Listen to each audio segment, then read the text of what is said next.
Los sistemas de transporte público permiten el funcionamiento de la economía moderna. Por eso constantemente se busca mejorar e inventar tecnologías que se usan para transportes. Una de las tecnologías nuevas que se usan para los transportes usa levitación magnética. Existen varios proyectos que utilizan esto. Por ejemplo, hay trenes que se basan en la suspensión de por medio del uso de electroimanes de corriente directa. Este tipo de trenes permiten alcanzar velocidades muy altas con un nivel de seguridad muy bueno. También ha tenido mucho éxito el uso de motores electromagnéticos lineales en automatismos industriales, ya que mejora la eficiencia y varias características dinámicas.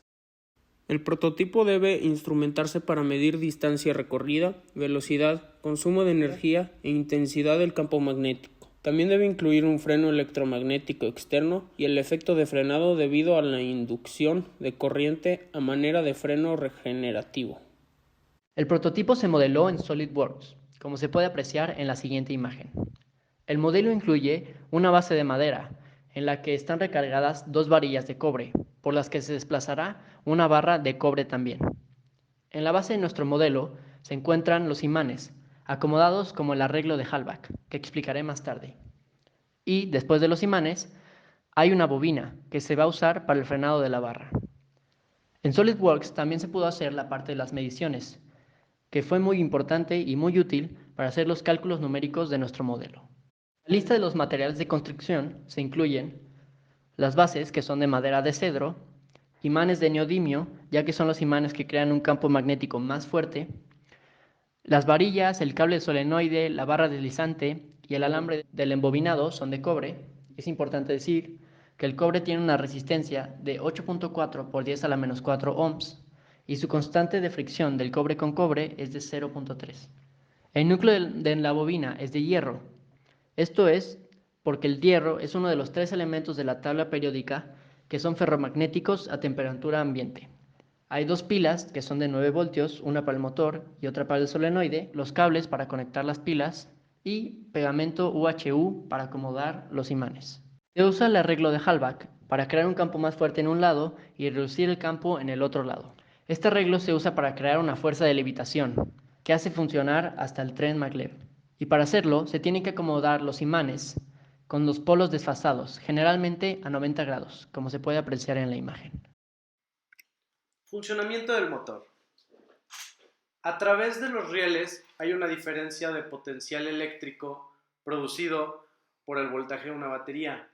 Cuando nuestra barra conductora cierra el circuito recargándose en los dos rieles, una corriente pasa a través de los rieles y la varilla. Esta corriente induce un campo magnético hacia arriba que genera una fuerza perpendicular a la corriente y al mismo campo magnético.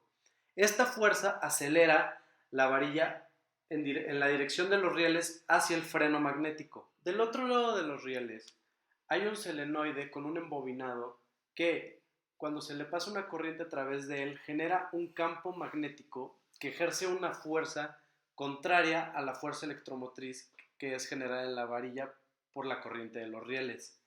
Esta fuerza más la fuerza de fricción tiene que ser igual a la fuerza electromotriz de la barra en algún punto para que así lleguen a un equilibrio y la frene por completo.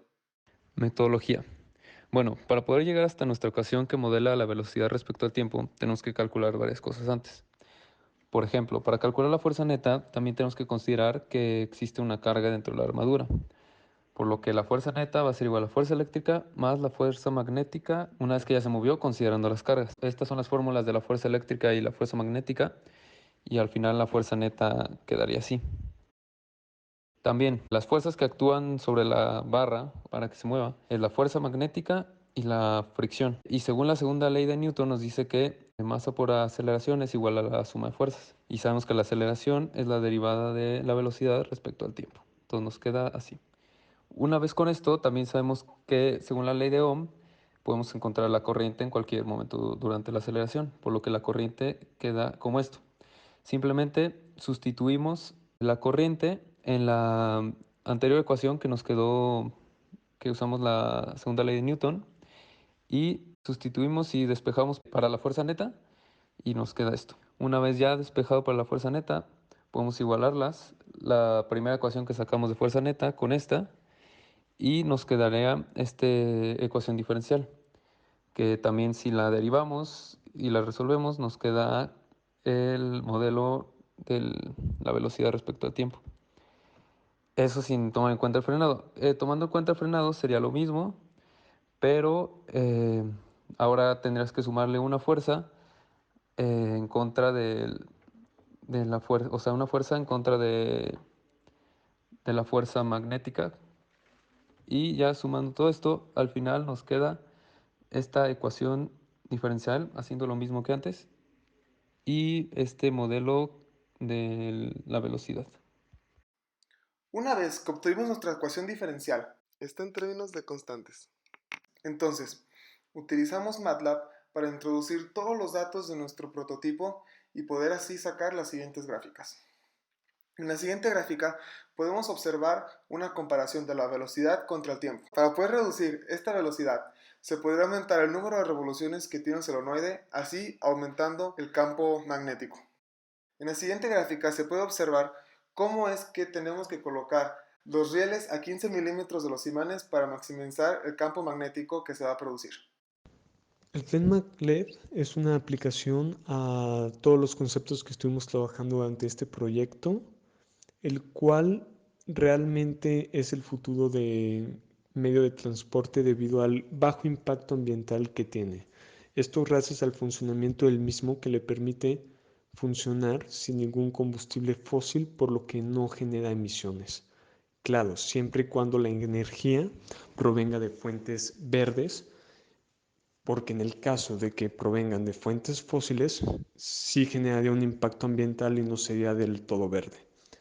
En cuanto a la viabilidad de costo, leyendo estudios que se hicieron en Barcelona, en donde se comparan los beneficios y todo, el costo sigue siendo algo que hoy en día sigue afectando la construcción del mismo, pero es algo que se cree que a futuro vaya a cambiar y vaya a ser lo más atractivo y más barato implementarlo. De hecho, China, que ya cuenta con una red 100% funcional, consideró que era mucho más barato que hacer un metro subterráneo. En el caso de México, realmente no ha existido porque el costo es algo que no ha permitido que haya un interés por parte de inversión privada y del gobierno.